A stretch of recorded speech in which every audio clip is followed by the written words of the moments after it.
কঠিন বিপদে আল্লাহর একটি নাম ধরে ডাকলে সেকেন্ডের ভিতরে গায়েবী সাহায্য আসবে। আল্লাহ তাআলা চাইলে আপনাকে কঠিন ও জটিল বিপদ থেকে হেফাজত করতে পারেন। আমরা অনেক সময় অনেক বড় ধরনের বিপদের ভিতরে পড়ে যাই, তখন সাহায্য করার মতো কাউকে খুঁজে পাই না। এরকম বিপদে যদি আপনি পড়েন, তাহলে আপনি আল্লাহর একটি গুণবাচক নাম রয়েছে, নাম ধরে ডাকবেন। মনে রাখবেন, এই আল্লাহর গুণবাচক নাম ধরে ডাকলে আল্লাহ তাআলা দোয়া কবুল করেন। এটা আল্লাহ তাআলা নিজেই বলে দিয়েছেন।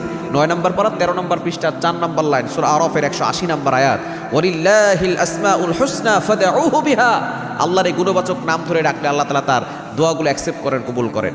নবীজি সাল্লাল্লাহু আলাইহি সাল্লামের একজন সাহাবী, নাম ছিল যায়েদ। তিনি যখন মক্কা থেকে মদিনায় চলে যেতে লাগলেন, এমন সময় তার সাথে সাথে একজন মুনাফিকও ছিল।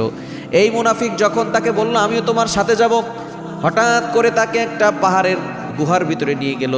এমন সময় সে বলল, তুমি মুসলমান, তোমাকে আমি শেষ করে ফেলবো। আমি আসলে মুসলমান না, আমি মুনাফিক সেজেছি।